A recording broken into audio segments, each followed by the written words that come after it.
My name is Gary Butterfield. My name is Kay Ross. And you're listening to Best Quality Vacuum, the Duckfeed show about Breaking Bad, El Camino, and Better Call Saul. And this week we're talking about Felina, which was written and directed by Vince Gilligan, and it originally aired on September the 29th of 2013. It's a dream where everybody gets exactly what they wanted, Gary. Yeah, it's they let him off the hook. Mm-hmm. I can't believe they did it. They should have actually just done an entire season of him being tortured. Mm-hmm. That would have been the only thing that would have been okay. You know, the thing that I don't like about Breaking Bad is it never addresses consequences. Yeah, it's not really about that. He just gets away with so much. He can't keep doing it. Yeah, he can't keep doing it. It's him doing one thing before he died basically invalidates the fact that he died and lost his family. Uh-huh. I'm very smart. We're at the end. Yeah. The end of the finale of Breaking Bad. Not the end of the show, like the halfway point of the show, basically. Yeah. But the end of Breaking Bad. Yep. Wild to think. It feels like just yesterday we were wrapping up the Venture Brothers show. Yeah. Mm-hmm. Venture Brothers. Hey, I'm going to throw in a little bit of a Venture Brothers thing here. Okay. I found out something new about the Venture Brothers. Okay. You know the little bit after all that in Gargantua 2, where they have the funeral for Jonas Venture Jr., and they play the crash test dummies. Yes. They play I was reading online, that is a joke that we missed. He probably said, play the crash test dummies at my funeral. There is a very maudlin song by the crash test dummies called At My Funeral. Oh, but the captain misunderstood it and played the hit single from the band The Crash Test Dummies. That's a walk. It's a walk, but it's a good joke. It's a very good joke. I kind of know I know one of the Crash Test Dummies albums. Yeah. I know, not Throwing Copper, that's live. God Shuffled His Feet. I just forgot about that. Like that's one of those 90s bands, like the Toadies, that is actually pretty good. They're not bad. Yeah. You had to get over his voice. Yeah. Yeah. But anyway, Venture Brothers. But now we're into Breaking Bad. Now we're into Breaking Bad. Boy, I remember where I was when I saw this finale. Yeah, it's a big deal. Yeah. Huge event. Yeah. TV history. Walt has learned that blue meth is back on the streets. He leaves his exile in New Hampshire to return to New Mexico to tie up loose ends with extreme prejudice. And it is hard to think of a finale that is more comprehensive than this one. It is very satisfying. Some would argue too satisfying.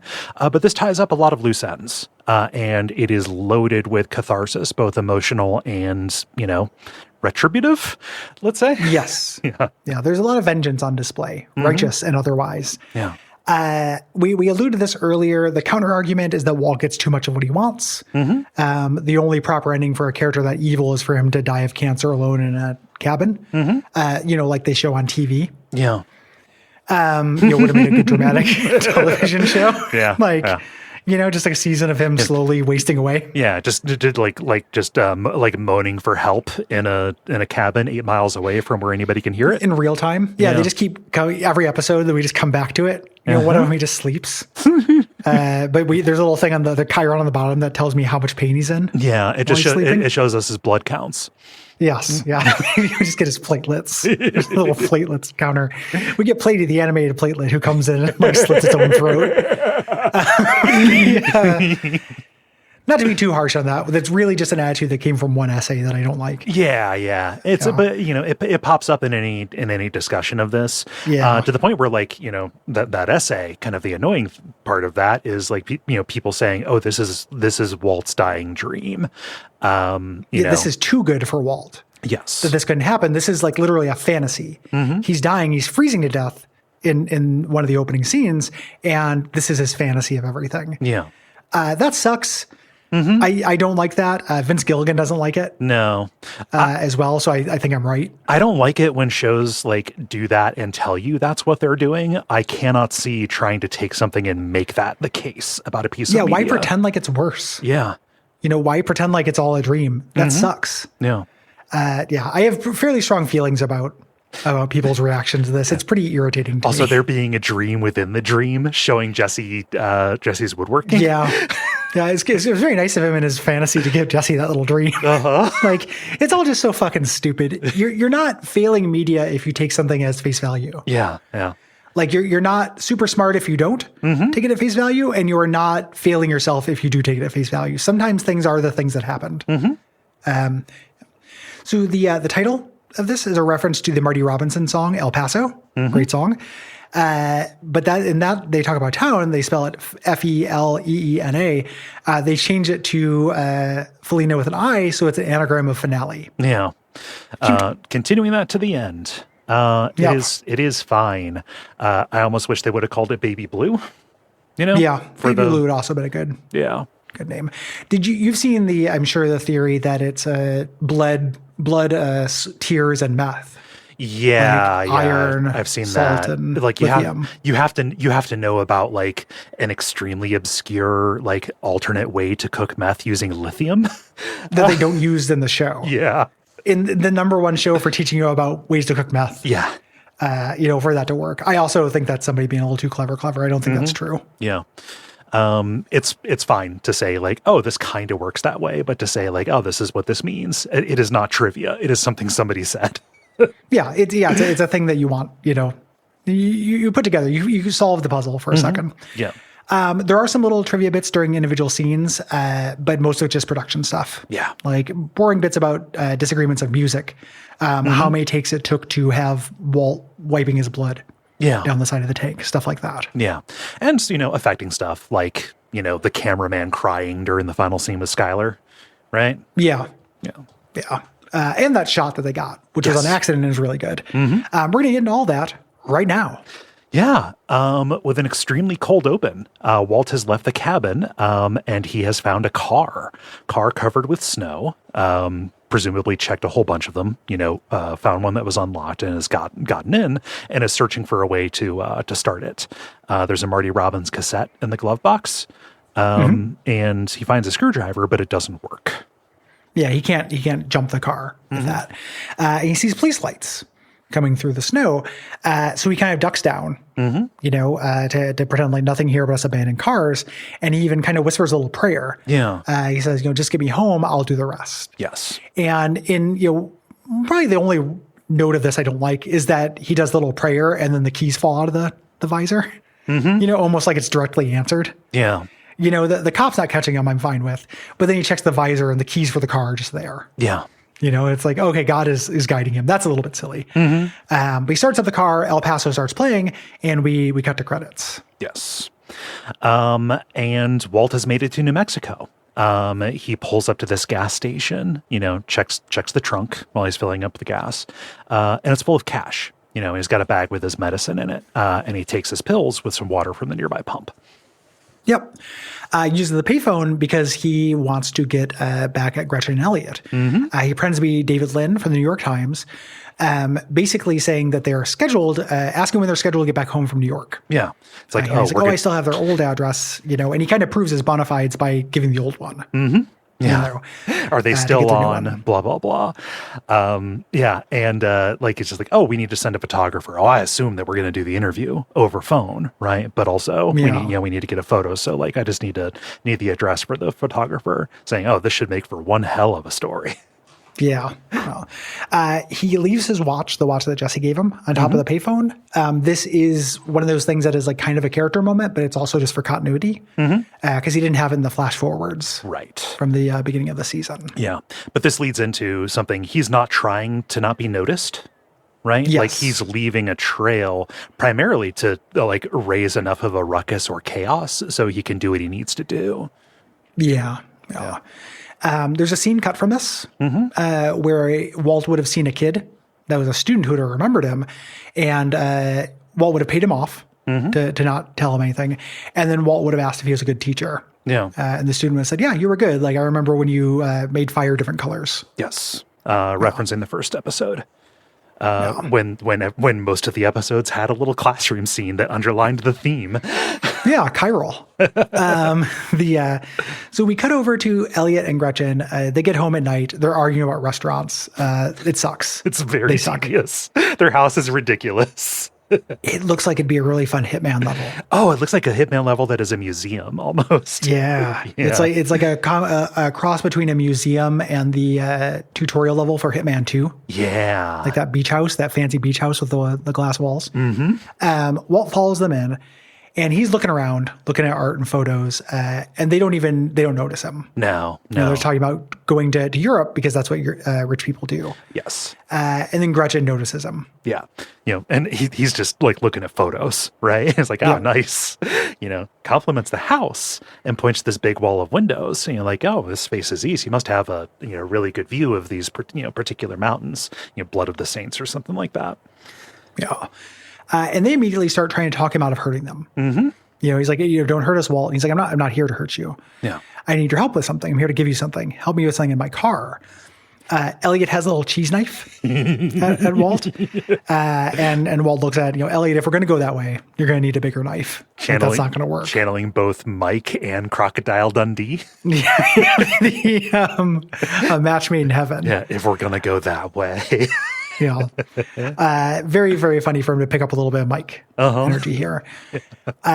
Elliot and Gretchen help him unload his pile of cash. He has $9,720,000 left. And he gives them their instructions. You're to give this money to my son, Junior, on his 18th birthday as an irrevocable trust. Yes. And it's interesting. Elliot, at this point, there's a nice little bit of characterization here. Mm-hmm. Elliot is willing to go along with this. Yes. He wants to go along to get along. Gretchen feels more betrayed and is more angry. Yep, right. Gretchen was closer to him. Mm-hmm. It is implied, we never actually get the full story about what happened with Gray Matter, but the idea that there was something romantic between Walt and Gretchen. Mm-hmm. Gretchen is feeling a little bit of that. Not only did he make her complicit in his lie about covering their medical bills, she loved him, presumably. She had feelings for him. Yeah. So seeing this whole thing is hitting her harder. Yes. And she's angrier than Elliot is. In addition to, like, he's really fucked up their life. Not like enough where, like, like they're still living in luxury or whatever. Has added a complication. They had to go on fucking Charlie Rose, to disclaim him. Yes. Yeah. And Gretchen says, give him your drug money yourself. Like, you made me complicit in the lie. Now we're going to launder money for you. It's ridiculous. It's like, I can't, not only would the government not let me, if my wife and son knew where it came from, they wouldn't take it. They hate me. Right. Yeah. And basically makes his argument, the children are blameless. Mm-hmm. They're blameless victims of their monstrous father, a man you once knew very well. Make up a story to give them this money. Mm-hmm. If there are any fees, if there's anything like that, it comes out of this money. You cannot spend any of your own money. Yeah.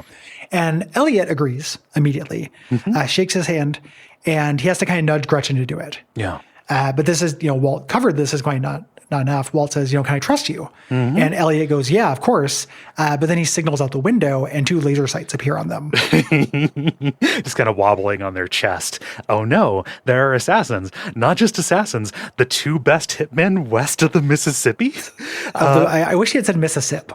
Yep. You can tell somebody's serious when they shorten it to Mississippi. Oh yeah, they know what they're talking about. They nailed the lingo. I love him, like, being the version of himself that he imagines people thinks they would be. Yeah. Whatever happens to me tomorrow, if they don't, they're going to follow through. If they don't get this money, kind of countdown will begin, and wherever you are, bam, suddenly you'll hear the scrape of a footstep behind you. And before you can even turn around, you'll be dead. Just like boom, very funny. Darkness, and like in Gretchen and Elliot, just like startling at the boom. Yes, really, really fun. And he leaves, cheer up, beautiful people. This is where you get to make it right. Basically, you fucked me out of this company for this thing. This is your penance for that. Yes. He leaves. Gretchen collapses on the couch in tears. Very intense for them.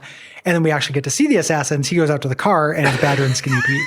I love that we get a goodbye for these guys. It's kind of counterintuitive that they would be in this episode at all. Mm-hmm.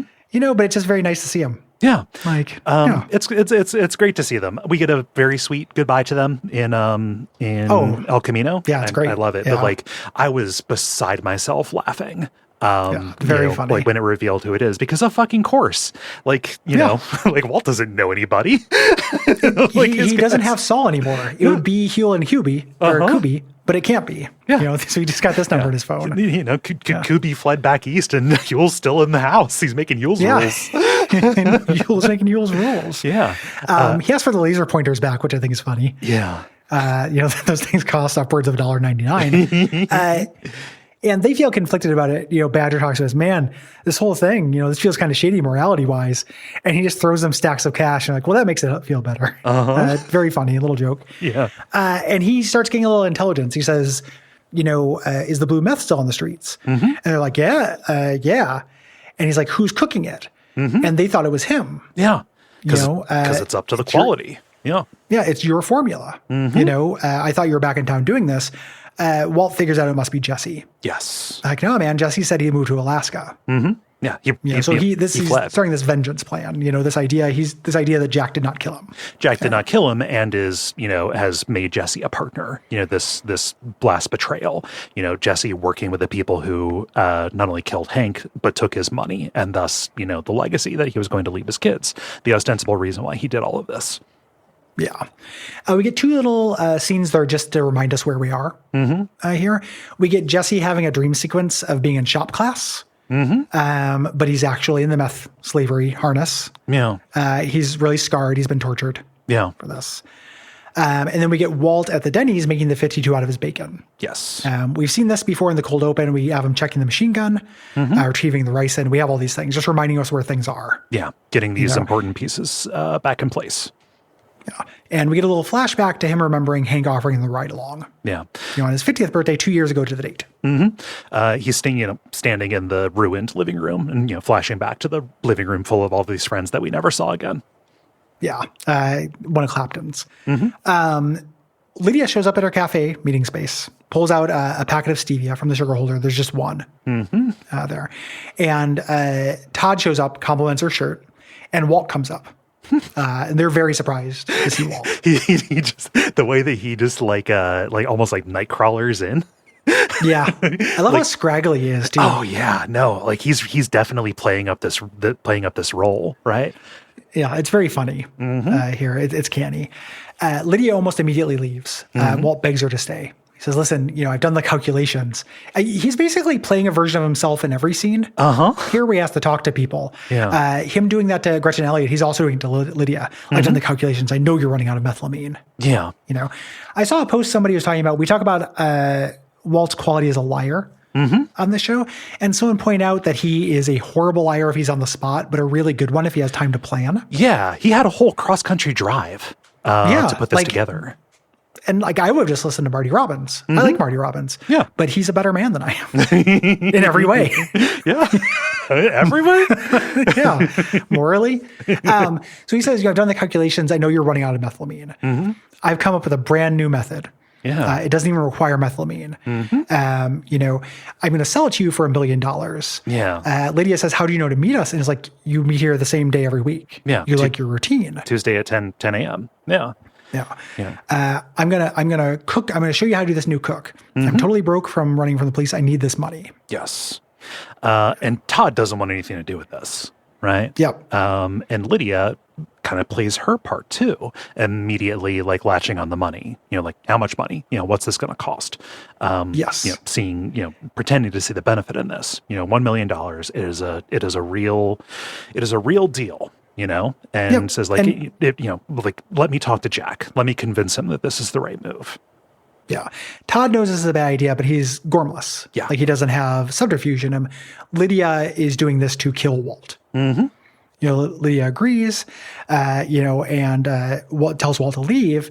Todd says, are we really going to do this? And Lydia goes, of course not. You know, tell me I don't have to walk you through this. She's so mean to Todd. Yeah. You know, you look at him, we'd be doing him a favor. He's going to die anyway, and we need to take out this loose end. So win-win. And she mixes her poison stevia with the tea. They do a real obvious close-up on it. Yeah. I would have kind of liked it if I could have been like, oh shit, did you do that? It's the ricin. It was, you know, very conspicuous in there. It is a little coincidency that he guessed the right table. I was thinking about that too. Yeah. The fact that there's just one stevia there, that's easy to pull off, but he did get the right table. I assume that she sits at the same table every week. I need to go back and look at a previous episode because it doesn't look like the same table. It looks like it's actually one over, but It is, yeah. I don't think it's the same table either. But I think that the idea is when he says like you meet here at the same time every week, maybe he's like scoped him out for a time, or something like that. I don't know. maybe as the season changed, they move one table back to get out of the light, so they didn't get a glare from the street. Exactly. Their kids are calling it sundialing.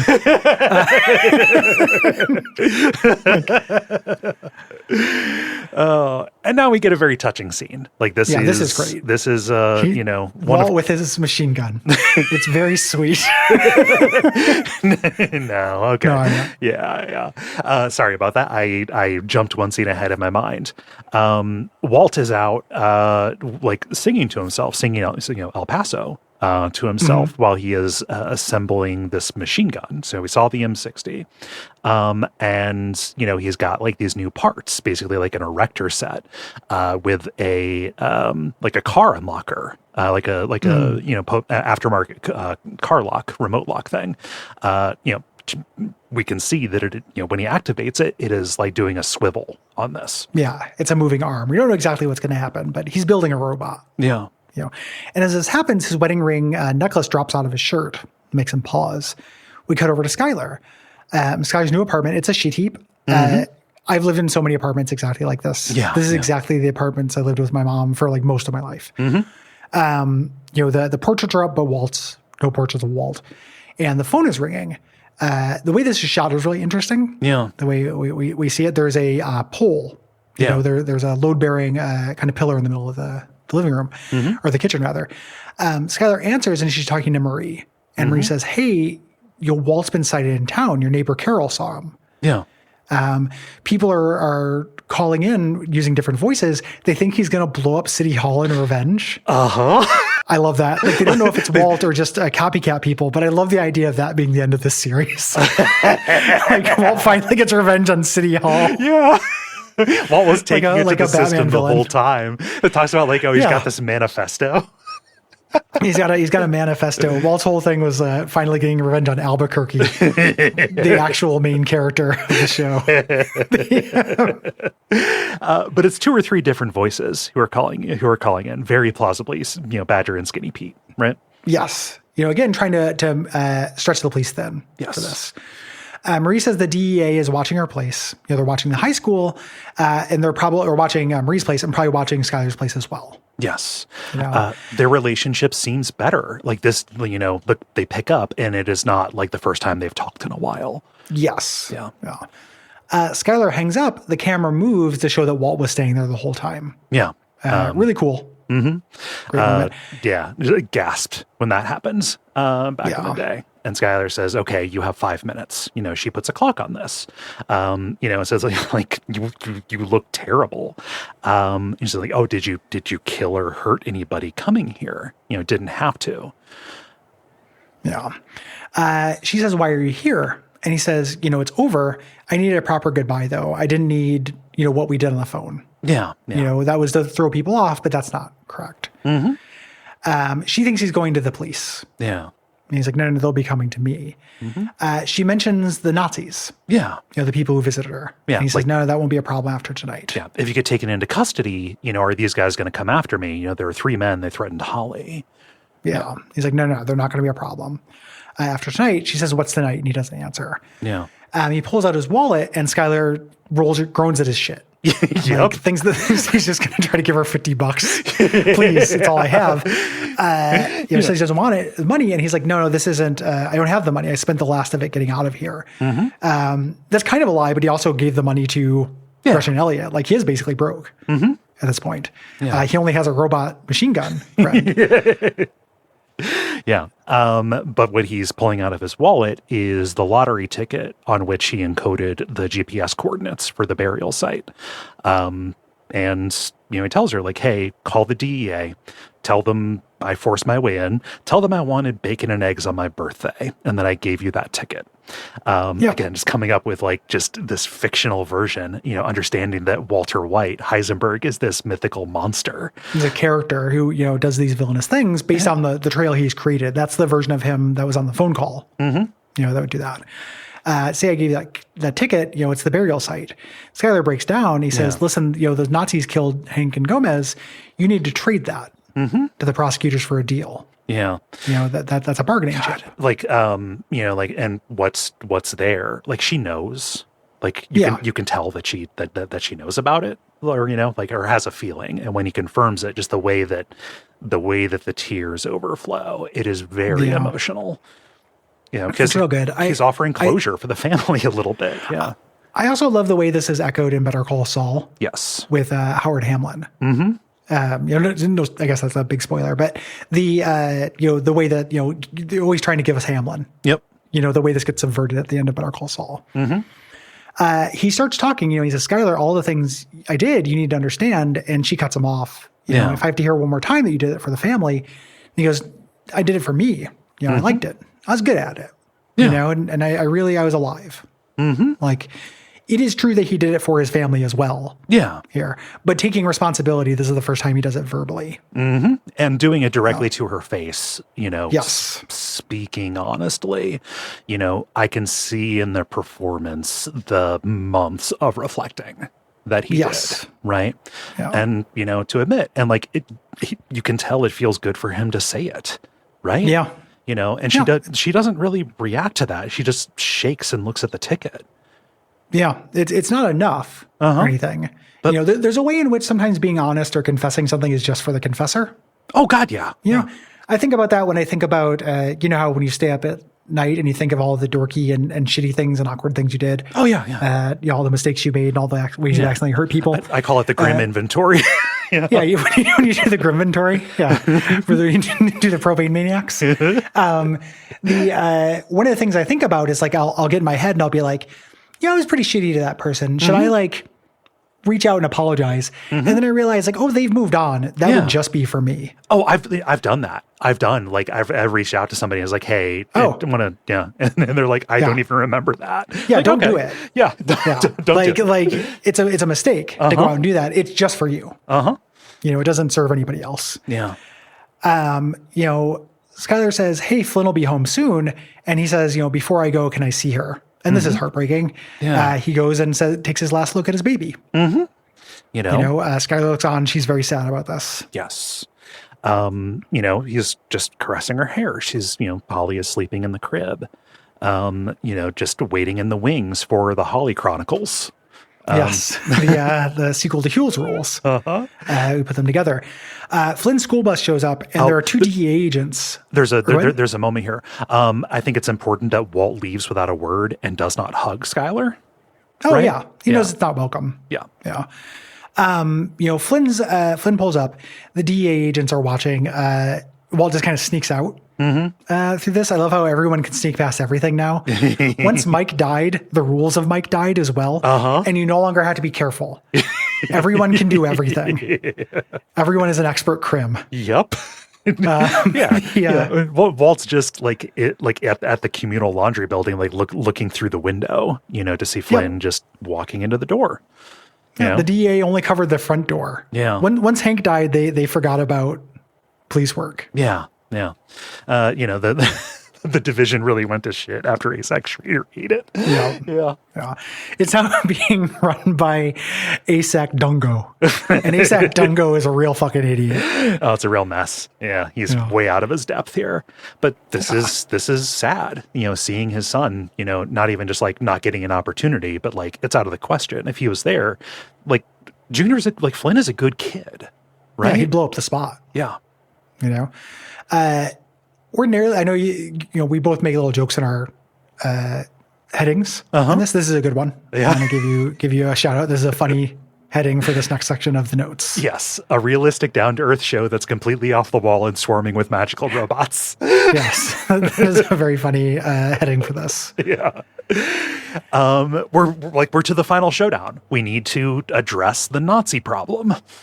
Yeah. Kenny opens the gate. lets Walt in, compliments Walt on the car. Is it this kind of engine? Yeah. Is this the 450 or the 510 or whatever? Oh, the 510, that's what you want. And Kenny says, just pull up to the house. Just pull straight in. Pull straight in. And Walt ignores him and pulls sideways. He's acting like a bumbler. Yes. He's like, I'm so sick, I'm not paying attention. He needs to park parallel to the house. Yes. For this to work. And there's nothing inherently suspicious about, parking in an unintuitive way, right? Yes. Yeah. He gets frisked, and they take his wallet and keys. The keys we know are load bearing. Yeah. Kenny has him lift his shirt to see if he's wearing a wire. This is all very tedious. Yeah. And Walt's like, really? You want me to? Just putting up the token resistance, right? Uncle Jack comes out. Compliments his hair because his hair is now grown back. That's a wig? Oh, come on. Otherwise you look like shit. Good head of hair you got there. He says, listen, I've got a new way of making cooking meth. And he goes, no, not interested. He's like, I know you're running out. He's like, we'll just get more. Lydia's around. Yeah. And Walt, again, playing the part, Todd explained to him. And Todd, is even in on it at this point. Yeah. Todd's like, you really shouldn't have come back. This was a mistake. It was in no uncertain terms. You were told, do not come back or you will die. And you've made yourself a loose end. Yeah. The timid little sorry that he offers at the end of that, like he does still respect Walter. It's just, this is bad news. It was him being allowed to live in the first place was contingent on him disappearing. Yes. Yeah. Kenny pulls a gun on him. I love Jack being like, don't do it in my fucking living room. Yeah, shoot. I want his brains all over my living room. Take him outside, you fucking idiot. Yeah. And at this point, and this was confirmed, like this is a Vince Gilligan thing. This is Walt being true. Yes. Him wanting to get Pinkman out here because he wanted him to get killed as well. This comes from real anger. He struggles and says, you owe me. And Jack takes exception to this. Yeah. You lied to me. Yeah. Yeah, you were supposed to kill Pinkman, but you partnered with him. And Jack, for all of his flaws, if he shakes on something, it's true. Being called a liar is worse than being called a Nazi to him. Yeah, like you cannot call him a liar. Yeah, like I'm not a liar. I wouldn't partner with a rat. You have insulted me very greatly at this. Right. Yep. Go get him, Todd. And like Todd's like, whoa. He's like, no, just go get him. I'm going to show you exactly how wrong you are, and then I'm going to put the bullet in your head. Yeah, it overrides his reason. Like, you need to get rid of Walt as soon as possible. It doesn't care. Like, it doesn't matter. Yeah. Todd leads Jesse into the clubhouse. He's in his ankle chains, and he just looks fucking horrible. Oh my God. Here, like Meth Slave Jesse is one of the bullets to my heart in this series. Like I really have a hard time with that visually. It's affecting. And this is where Walt changes his mind. Like he's like, he wasn't a partner. He went to Hank. He's partly responsible for my downfall, but he's been being tortured by Nazis that I put him in league with. Yes. And I gave him up. I thought that he was going to die. Instead, he's been, living a similar, maybe worse hell, but it's like very clear. What I thought was the case is not the case. One of the things that happens in this show and in Better Call Saul is that our principal crapulents get put in jail before they're put in jail, basically. Yeah. Like between Walt in the cabin, Jesse in the meth slave thing, Saul in Monochromaha, and Kim in Florida, with the Duke's Mayo guy, the Miraquip guy. Like those are all kinds of prisons. They're all punished before they're actually punished. Yes. No one gets away with anything. And he says, oh yeah, here's a partner. Look at that. That look like a partner to you? That's a good partner. Kind of says it over. And Walt looks at him and it's like Jesse is just shaking and seething here. He can't handle it. Yeah. Here's the person who got you caught. Yeah. Yep. Is responsible for this. And Walt makes his decision. He'd grabbed the keys from the pool table and he tackles Jesse to the ground before hitting the button on his magical crime robot. Yeah.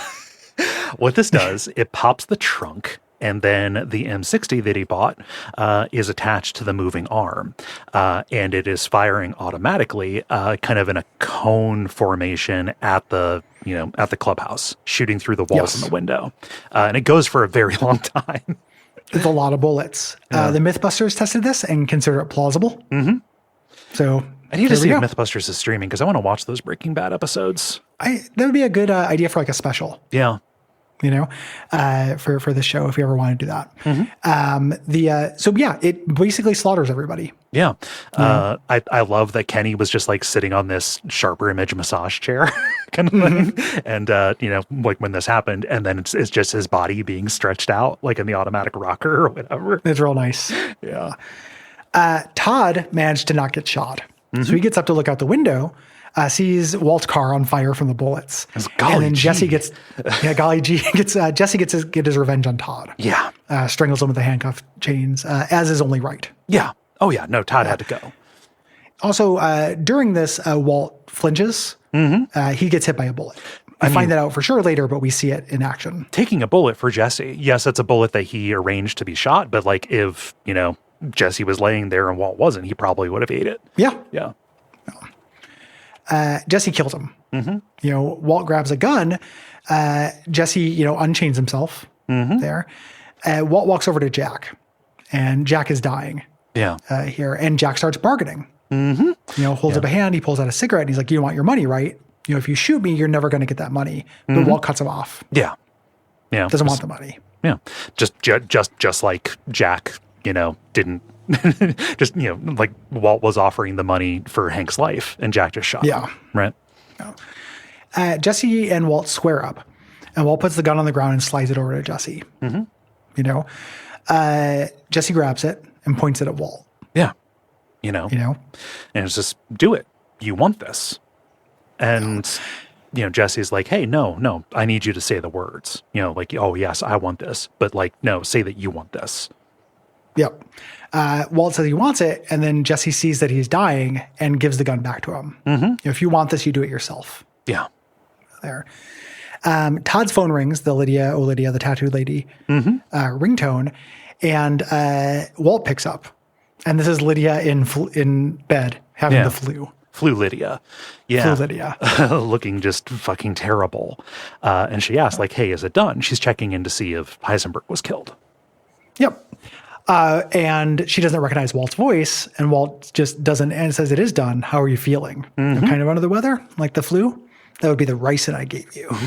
A little bit of a fist pump moment, but also I hate fucking Lydia. Yeah. Fucking hate Lydia. No, yeah, she needs to go. She had to go. She needs to go. Yeah. And they had to do something with ricin or the internet would have blown up. Oh, yeah. No, it would have kicked around for all of Better Call Saul. I didn't even think about that, but that is true. They were like, man, did you take the ricin with the diamonds? Yeah. Fuck. Yeah, I'm so glad that ricin is not a plot point in Better Call Saul. Jesus Christ. Jesse turns to stare at Walt. Yeah, and then he gets in the El Camino. Yeah, they've gone. They've gone outside, and they're like looking at each other, right? And they, the last thing was just like, hey, go kill yourself. But they exchange like this nod, right? Like there's almost a like, okay, we're leaving on these terms. Walt is going to die, and Jesse gets to go. His last act was freeing this person who definitely bears responsibility for this, but it is a disproportional punishment. Yes. I love Jesse speeding off, crashing through the gate, laughing, laugh crying. Yep. Pounding on the steering wheel. That's a great scene. I think about that gif a lot. Yeah. Walt looks down at his wound, realizes he's going to die, and walks over to the meth lab to kind of have a little meth moment. Yeah. There. Just like looking at the tanks, picking up a gas mask, kind of reminiscing. There are all kinds of like little, things that are just a little bit too neat in this, like the gauge reading 86 or something. I don't like that. His blood making a W. Yeah. No. That drives me nuts. There's a little thing, his reflection in the tank, kind of making it look like he has a goatee. Yeah. There's a little cutesy shit that happens in this. It's easy to ignore because I think that the actual effect of it, largely because of the soundtrack. Oh, yeah. The Badfinger song Baby Blue starts coming through. And it's, you've been on this huge, long journey. I'm not really paying attention to those little writerly details. No. I never, I didn't. I'm just kind of in shock. I didn't notice those until I saw it. Or until I, read the wiki. Until internet people noticed it. And we're like, I figured it out. Yes, the hidden genius of. Yeah. But like he is walking there and he's like looking at the lab. He is in his element. He gets to die as he lived in a meth lab. Yeah, this was the thing he gave it all up for. You know, it's not triumphant. No. It's good that he gets revenge on Nazis and Lydia. Uh-huh. You know, it's good that he frees Jesse, but it's not triumphant. He's dying painfully. By He's his bleeding own out hand. through the stomach. Yeah, through his own hand. Yeah. You know. And he managed to get some money to his family, who again are innocent. Mm-hmm. You know, they did not Skylar. deserve this. Yeah. Yeah, Skylar's not, but to Junior, Yeah. who is innocent. You know, this song had a 9,000% increase. Fucking wild. in streaming. Imagine. Yeah. I don't know how many members of Badfinger are alive. Badfinger, that's a good band. Yeah, dude. Yeah, it's very funny to think just like, fuck, holy shit. Yeah. Guys. Wait a minute. You know, the group text, the Badfinger group text was blowing up. 9,000% on Spotify. We're going to make 18 cents a piece off of this Yeah, baby. we're going to make a couple bucks each. I'm taking new Badfinger members out to coffee. Yeah. We're going to supersize our meals tonight, but lads, or whatever Come they on, say in Badfinger. Wales. Let's go. Badfinger away. Uh-huh. This was a song that kind of like Crystal Blue Persuasion was Yes. like, they're going to have to use that somewhere, right? Because everybody just like started taking inventory of all of the songs that had blue in the title, you know? Yeah. And then just, they should have used Eiffel 65 oh, they should have, yeah. for the end of this. Yeah. My joke was 16 blue, but okay. just like, we had to discard that because of the creepy reasons. Yeah. But yeah, we get to see, look down on him as the cops come in. Mm-hmm. Sweeping past him, seeing this really confusing scene with the robot and stuff. Yeah. We never get the spin-off about the cops figuring out the robot. And that's the end. Yeah. Well, it's dead. He's definitively dead. They confirm it in El Camino. Better Call Saul. It doesn't stop fans from thinking maybe he wiggled his way out of that one. Yeah. There are like fan theories and stuff that are dumb. Same thing with the Dying Dream one. Yeah. Yeah. Yeah. But that's the end of Breaking Bad. Very satisfying. I remember like just not pacing, but just like wandering my apartment. You know, it's a Sunday night, like, you know, it's like 10:30 or something. And just like, oh, that's it. That's all we're going to get. That's everything. It was fascinating when this ended, you know, when we didn't have the context of what came later, we did not know that there was going to be a El Camino or a Better Call Saul. Yeah. You know, at this point, like that news came out later. I remember being very surprised that there was going to be a Breaking Bad movie to wrap things up. Yeah. And being very skeptical of Better Call Saul. Oh, yeah. That we're going to spend any time in that world. So this really did feel like the end, and it's a really satisfying ending. Mm-hmm. It's a very complete ending. It's kind of a miracle that these two, you know, postscripts and kind of prequels ended up working at all. Oh God, yeah. No, I mean, like I waited a very long time to watch El Camino because I was kind of pissed that they did it. I was like, it ended so well. Like, why in the world would you like jostle this table? Right? Yeah. Like everything is so precariously balanced. Exactly. Yeah. It's a strange move, you know, and it worked out. Yeah. You know, it's a really nice rejoinder to the, like, does this need to happen? Mm-hmm. As a criticism, like that's something I'm guilty of. I do that all the time. Like, this doesn't need a remake. Right? This doesn't need a sequel. Yeah. But sometimes you can luck out. Uh-huh. You know, I want art that insists upon itself. Sometimes the premise cannot insist upon itself, but then the actual work can. Yes. Yeah. You know, I'd say that is more true of Better Call Saul than El Camino. Mm-hmm. Like El Camino is great. It feels like just more Breaking Bad to me. Yeah. Yeah. You know, and it's catharsis for this character who I really like. Mm-hmm. But then Better Call Saul and it being this kind of separate thing. Yeah. Good in extremely different ways. Right. Yeah. Yeah. Yeah. Great fucking series. Mm-hmm. Highest grade I've ever given everything, C+. Above average. I give it 1 thumb up. You should probably check it out if you have the time. For fans of the genre. The C+ thing is a Scott Aukerman joke. Okay, yes. Thank you for underlining that because I had no way to know. Yeah, I also I try not to take jokes if I can. Thanks everyone for listening. Yeah, on this season, there's a minor programming change. Yes, we are going to do the response episode and then El Camino, but then realize that there would be no real logical place for responses about El Camino. Mm-hmm. So the next episode is going to be 1 episode on El Camino, and then we're doing the season 5 wrap up plus El Camino. Yes. So it'll be the season 5 DVD stuff, and your responses specifically about season 5 and El Camino. Yes.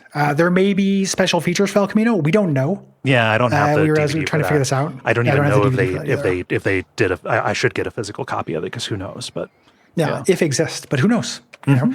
Yeah, so that's going to be the next episode. Thanks for going on this journey with us. Yeah. It's probably still too late by the time you hear this. yeah, Right in, do you think? it's real? Yeah, it's possible. I mean, go ahead and do it. But if you're thinking about doing it, if it's important to you, do it now. If you haven't done it already. Like this happens more for WAF, but it's always funny to me that like somebody will sometimes regret, kind of hard not writing in about something. Yeah. And it's like, you just got to do it. Like, I'm sorry that you're going through that, but it can't help you. Yeah. We record these things at a certain time, telling you, this is your last warning. Yeah. If you want to write in about this, you got to do it now. We'll try to record that as close as possible to the release. Yes. Yeah. We appreciate you. We do. What can they do? If you want to support us in the run up to the Better Call Saul season of this show, go to patreon.com/Duckfeed.tv. There you can kick us a few bucks a month, support us. This is our job, but also get a whole bunch of bonus content in return. Yes. Whole shows like Unfilmable, our monthly show about horror movies. Yeah. Good show. You can also leave us ratings and reviews on Apple Podcasts, Podcast Addict. Subscribe, tell your friends, write about us in message boards. All those things are very useful. And you can join us in thanking our producer, Gwen, who also did the soundtrack. Thank you, Gwen. Yeah. And until next time, do it yourself. Yeah. Tell me you want this. So many, everybody's a maker now. Yeah. You know what? That is true. Yeah. It's a little annoying.